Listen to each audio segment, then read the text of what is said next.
Thich Nhat Hanh. Mindfulness means being fully alive, fully present.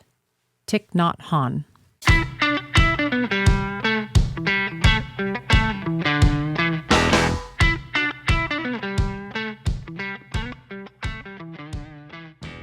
What up, everybody? This is Darren and Jessica Salquist coming at you from Next Level. Good vibes only. All right. We're here to talk to you today about body, breath, mind, action. And let's aligning your inner and outer worlds together. And this is going to be a workshop that we're going to be doing January 17th at Shadle Park Library at 1 o'clock. Let's break down that quote. Oh, well, I before wanted to we share get that in. stuff first. I know, but I love breaking down the quote. It's a real short one. Oh. So mindfulness means being fully alive and fully present. So what Darren's talking about is, yes, we have this workshop coming up. And really, we're going to be talking about body. What else? Breath, Mind. and then action. And action. So like Darren said, aligning your inner and outer world. In this workshop that we're going to be doing at the Shadle Park Library in January 17th, it is free. So please come and join. We're going to give you a little snippet of what we're going to be chatting about. And so you'll gather some really awesome stuff from today. Yeah, and there'll be more in the workshop that you get to enjoy and the interactions and stuff like that versus listening to this podcast. You can do both. You'll benefit from both. This gives you the intro. This is inspired by the wisdom of authors like Kelly McGonigal, James Nestor, Thich Nhat Hanh, Cal Newport. That's right. That's a powerful bunch of people there. And they blend their science, their self-awareness, and simple practices that you can use every day. And we want to share those with you. So we're going to, in the workshop, you're actually going to be doing some movement, some breathing. You're going to work on your mind and create some action. But today we're going to talk a little bit about that and hopes that if you are in a place where you can stand or move or show some postures that we're going to talk about, that you do practice those. Or if you're not, then you replay this episode when you are in a place where you can do so. Yeah, and we'll share each book that this is from. As we're doing this for the library, we want to promote, going to those libraries and getting those free books, and you can check those out unless you want to add to your own personal library and put these in your self-development stack. What a great combo. Like we're doing workshops at a library and we're talking about authors. Yeah. Wow. Yeah. So the first one we're going to be talking about is that Kelly McGonigal. Wait. See, now we're both messing up. McGonigal. Not to be confused with Matthew McConaughey. But this book is called The Joy of Movement. The Joy of Movement. So let's go ahead, Jess. Take it off. Yeah. So when we're talking about body, so part of this, like it all comes together. When you're, again, at the workshop, you're going to see it all come together as a beautiful bunch of things. But what we want to start with is body. And that is the joy, the posture, and the movement. And as Kelly says in her book, is movement isn't just about fitness. It's about joy and connection. So we're going to move more if we find more joy and connection with our movement. Exercise releases endorphins and builds resilience, and movement helps us connect to ourselves and to others. And I think we've talked about a million different ways on how movement has connected our community, connected us. I mean, there were times where Darren and I never ran together. Now we do all of our events together, which we have currently are training for our first mixed doubles high rocks. Oh, high rocks. We'll talk about that some other time, but you can Google high rocks and see what we're doing. But there is joy. Yeah. There is joy that comes from our connection that we get to have through movement. And it does make you healthier in many ways. It doesn't mean you have to go intense all the time, but it does release endorphins. And it does create connection. Yeah. And that's what I mean. If you guys really break it down right now, your body was built to move. We have over 360 movable joints in our body. And that's not by accident. And all those movable joints, again, they release what Jessica talked about, those endorphins, the dopamine that help us feel good. And that's really about what exercise is. And we've talked about this in the past, not just going to the gym for an hour. But what can you do throughout the day to find those opportunities to move, to release those endorphins, to get the body flow, get the blood moving, get the oxygen to your brain. And so we can find the joy in movement. If you're not finding the joy in movement, maybe you ought to get the book. Yeah, that's right. I do want to bring up, so Anders Olsen has the book, The Power of Your Breath. Mm-hmm. And what I know we're going to talk about breath at the same time is there is movement with breath. And I think that's important to connect also, is that you're moving your diaphragm. You're doing different things within your breath. So Olson talks about when you stand tall, you breathe better, you think clear, and you feel more capable. So I'm going to, since we also have this on YouTube, you can watch this recording on YouTube also, but I'm going to, Oh, you're going to do something? I'm going to stand You're up. going to create some action? All right, make Watch sure we out, get I'm this. ready. Here we go. So I'm going to stand up and I'm going to do something, and Darren's going to tell me what I'm doing. Power pose. That's right. So I did a power pose. Power poses are where you are aligning your posture. You're feeling more confident. You're standing tall. You're bringing your shoulders back. And that pose that I was actually doing is what? Superhero, heroine. Yes, I'm a superhero. So when I did that, I didn't even realize I had my chin up. I was like confident. Just out. Just out. I did close my eyes, but I'm not sure why I did that.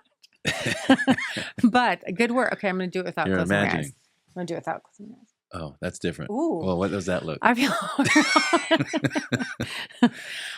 Okay. I felt more confident. Yeah. I kind of had a little smirk on my face, but I felt confident because my eyes were open. So when you do it, practice your eyes open. So the point of that is that you feel connected and grounded, and that's part of the movement. I mean, if you're sitting at your desk all day and you do some power poses throughout the day, awesome. You're getting movement in. You're standing. That's really great. And then you breathe in, and you breathe in that confidence. So you keep your eyes open, put your hands on your hips, stand tall,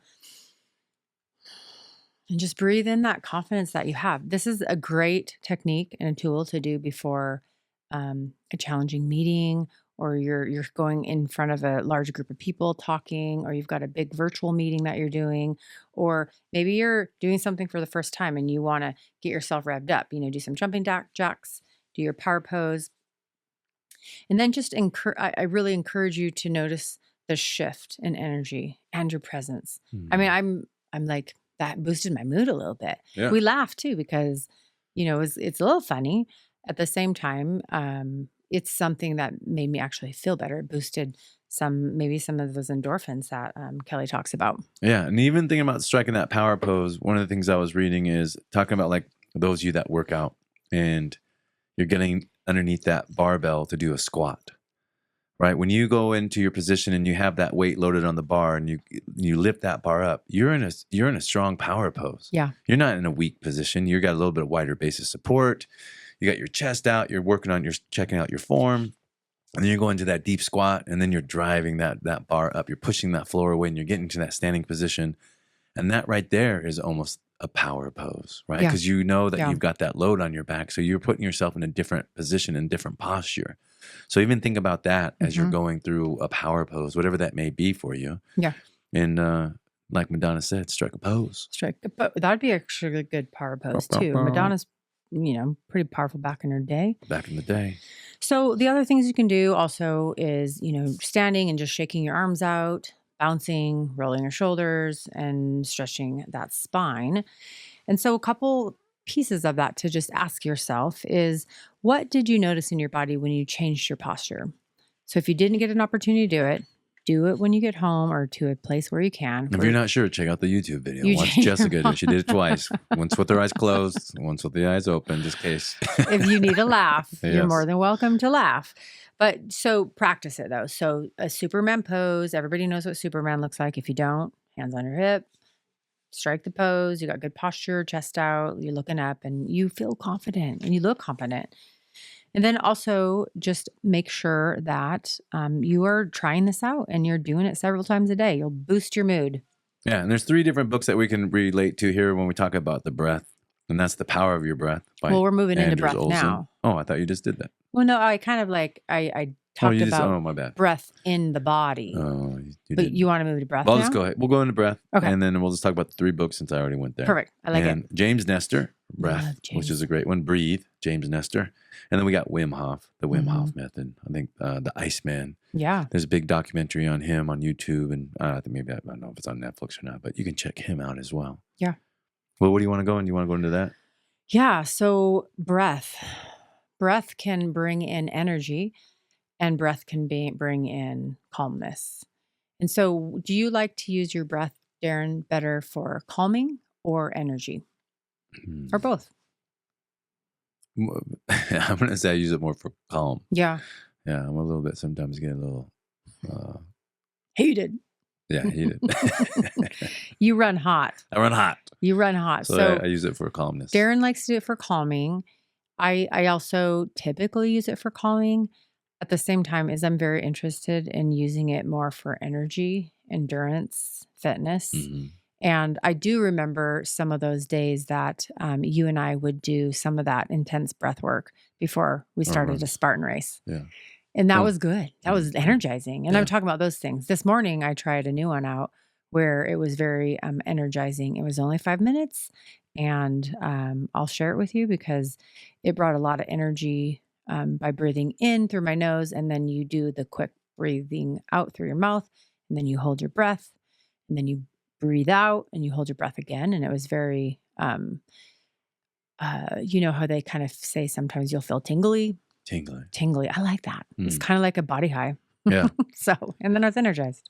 Yeah. And it's the power of the breath, man. Think about what a superpower that is. That's, I would say, probably one of the most underutilized tools that we've really, I think they ought to teach us in school more, right? To Yeah. help individuals to calm themselves. I think it's a good parenting tool. It's a good adult tool, right? It It's can a be all good kinds of all-person something tool. that's very important. And it's one of the things that we've talked about, to where you can go without food and water for days. You can only go minutes without your breath, right? Mhm. Without air. Mhm. And so think about, again, how important that breath is, and to be able to utilize that as a tool, as a superpower, to be able to help control your mind, put yourself in a position of, if you're feeling anxious or just you're like, oh, just going all crazy and super nervous, to use that power of the breath. Yeah. It's pretty powerful and it's free. Yeah. I always like to throw that And out it's such there. a power. It's not something that you just, it takes training. It's yours. It's one of those things that's any Yeah. superpower that we have. There's training that goes involved. So I also recommend the book Breath. I do have that at home. I loved it. James Nestor is he talks about so many ways that the breath heals people. And part of it though is we do have to keep doing it though. We have to keep focusing on the way we breathe, Mm. because he talks about, and so many other people talk about, how we're shallow breathers and we're panting, and how, you know, the mix of CO2 and the oxygen and everything is not efficient. And our longevity in life depends on our breath. And so Nestor says how you breathe shapes how you feel. Mm. So if you think about it, if you're constantly Sounds anxious. panting, yeah, you're becoming more anxious. You're not sleeping well. I mean, how many people have breathing issues that do not sleep well? Mhm. And we have to get all these big devices and all these things that we probably don't want in our life.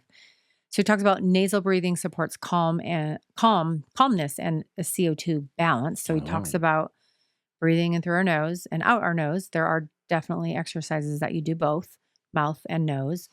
And also our nose is a filtration system, so it keeps us safe from particles and different things. And then mouth breathing can trigger the stress response. So just like I was kind of making that panting sound, it just increases stress. So you notice at work, if you get stressed or something happens and you begin to, kind of freak out a little bit, that triggers that stress response in itself. Yeah, and then breathing in through your nose also warms the air as it goes into Oh, your yeah. body. And to think about, Yeah. in that breath, what was I going to say? Now I forgot. I lost my train of thought. In that breath, breathing. I lost it. So when you remember, let me know. I'll come back. I'll come back to it. So Wim Hof talks about the breathing as a tool for energy and resilience. And he's really into the being able to change like your body temperature, and to, I think he was even given, things to impact his immunity. And he was able to like show that he was able to use his breath to be able to heal through some of those things. But he embraces mild discomfort. And he says that mild discomfort helps us grow. Mhm. So he does a lot of the ice baths and different things like that. And he's been asked before, why don't you focus on, because James Nestor really talks about nasal breathing. And people have asked Wim Hof, why don't you focus on just the nasal breathing. And one of Wim's responses that I will never forget was, if I can just get people to breathe correctly, that's a win. Yeah. So don't put restraints on your breathing. And so one of the exercises that we'll do in the workshop that I'll just say now is your 4, 7, 8. So you inhale through your nose for 4. Your nose, not your mouth. I was doing it for sound effects. So we'll start over him. Inhale through the nose for 4. Hold for 7. And exhale through the mouth for 8.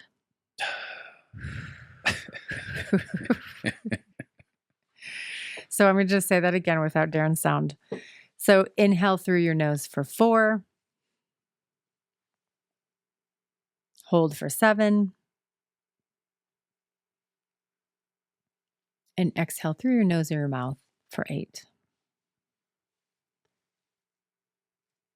And then you can repeat that 3 to 4 times. Again, that counts are 4, inhale, 7, hold, and 8 for exhale. So if you do that 2 to 3 times, what do you think that's going to do for you? Calm you down, bring your heart rate down, just your blood pressure down, just to give you a lot of relief. Yeah. And help you feel CALM. That's a capital C. Calm. So we want to feel calm sometimes, and sometimes we want energy. So if you want more energy, check out Wim Hof. And I think that's what I was going to ask is the question is, are you a nose breather or a mouth breather? And that's something I think to think about too. Where are you getting the majority of your oxygen? And the goal is to breathe in more through your nose than it is through your mouth. Yep. And then I would just, again, highly recommend, just for fun, is go ahead and watch that documentary on Wim Hof. And the way he came up with his breathing technique was through depression. His wife had, I think, committed suicide. And he was struggling. And this is what he found that helped lift his spirits. And he just created this whole movement where they've done studies on his breathing techniques and just what it has done for the body. So it's been a tremendous thing that out of, again, hardship and difficulties came something good. That's right. So when you practice that, continue practicing that, and then really focus on how do you feel now? Do you feel more calm, more awake, more grounded? Sometimes you're not doing it for energy, but you do feel a little more awake. So just use your breath as your reset button, and then use your breath as your first word. And let's move on. We have mind left, and then we have some questions for you. All right, let's go ahead. You move into the mind. The mind. So the mind part. So we talked about body, right? Posture. We talked about breath. Imagine doing that at the same time. Body, breath.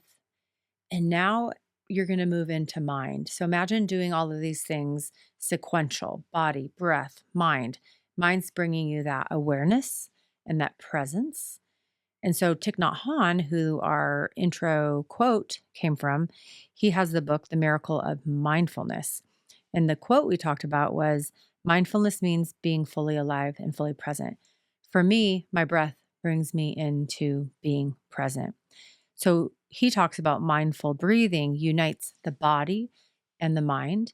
And I truly believe that we live in such a fast-paced world, and we're so disconnected and distracted that my body and my mind completely disconnect from each other on a frequent basis. And the goal for me is to bring it back. I want it to unite. It is one, right? I'm one with everything.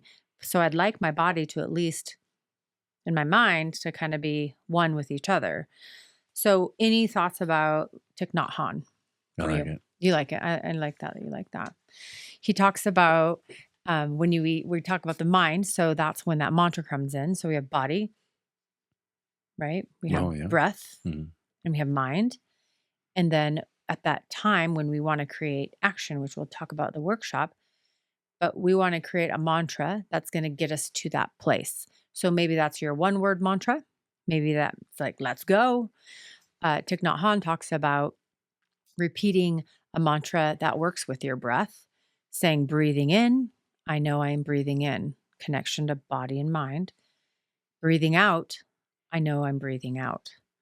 So we watched a documentary last night where the gentleman was talking about body-mind connection, and he was rubbing his fingers together. Remember, same concept. You're connecting your body and your mind, and you're feeling it. So my body and my mind are connecting. And he talked about, I think, therefore I am. And he wanted to remind us, right, that I feel, therefore I am. Yeah. The differences between the two. The differences between the two. But Yeah. by me rubbing my fingers together, I'm stimulating senses and different things. We could go into science of this too. You can feel your fingerprints. Yeah. Right? Yeah. The texture, the feeling, you're connecting Friction, body and mind. Yeah. heat. Mm-hmm. I like it. I feel, so therefore I am. I feel, therefore I am. And that's what he talks about when he brings in the mind of it. He's not talking about overthinking. He's talking about bringing it to your presence. So you've got your body posture, you've got your breath, and then you've got your mind where you can share your mantra. I'm breathing in. I know I'm breathing out. I know that I am breathing out. Yeah. And the thing, again, that posture you're in right now, the nice chest up, head out, chin Like down, that. taking in that breath. And then going into the next one, which is Thomas Sterner from the book, Fully Engaged. Yes. And he likes to explore the concept of training your observer. Yeah. To stay present and to be thoughtful rather than reactive. And this builds that mental clarity and focus. To begin being present, being in that moment, not being distracted, and then being that awareness. It all comes back to that body, breath, mind, and going into the action. Yeah. But first going into the mind, knowing where you're at, being present, being that observer that he's talking about. And so which ways do you feel like what you're talking about when you just rubbing the fingers together? It's kind of almost being the observer. What are you feeling right now? Yeah. And going through those fingers. And if you guys are doing that at home, taking your thumb and your index finger or any of those fingers and I'm rubbing them together and just going forward in that moment, what is it that all the senses that you're feeling right now? That's right. And what I noticed when I was doing it is it's bringing me back to a calm presence. Yeah. I'm connecting body and mind. And so with that, just think about, how you're feeling, your thoughts. You know how much we like journaling. So write down any insights. And then if you were going to do the body, breath, the mind, what would be your mantra? What would be something, a phrase or a word that you would like to write down so that you can incorporate into this process? So anything else about that? Because we're holding off on the action that you're showing up with purpose. And we're going to talk about Cal Newport with deep work and Stephen Pressfield with the War of Art at the workshop at the Shadle Library in Spokane, Washington on January 17th. And I really enjoy Stephen Pressfield. He's written many, many different books. And one of the books that you guys actually can rent, there's a movie that they made a movie out of one of his books, is Bagger Vance, The Legend of Bagger Vance. Oh, I like that one. So just kind of give you an idea of Stephen Pressfield. And then the book, The War of Art. Highly recommend that as well. So that'll be it, I think. Should I give the 3 questions real quick? Go for the 3 questions. Okay. The first question is, it's an alignment question. So where in life do you feel most aligned? When your body, breath, mind, and actions are working together? And where do you notice the disconnection? It's on my phone. No. He's like, where's the question? I don't see the notes. The notes aren't here. So again, I'm going to say that really quick, or you can rewind. But where in your daily life do you feel most aligned when your body, breath, mind, and actions are working together? And where do you notice the disconnection? Next question is an intention question. What is one small, meaningful action you can take this week to strengthen your alignment?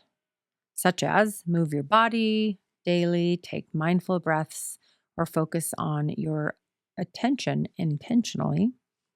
So you can rewind or pause for that question again. And the last question is a reflection question. How might you show up more consciously in your body, breath, and mind as you influence the quality of your relationships, work, or overall joy? And that was the last question. That's it. That's it. Answer those questions, and then it's going to help you take your life to the next level. With good vibes only. Peace. Congratulations, and I want to say thank you for sticking with us and listening to this topic. But I want to leave you for some actionable steps that you can take immediately after listening to this podcast or once you get into your home if you are driving. I want you to think about writing down your answers to these focused questions. What is that one thing that you can do such that by doing it, everything else will be easier or unnecessary? And then I'd like for you to schedule a time for that primary task that you just wrote down. So those are your actionable steps. Thank you.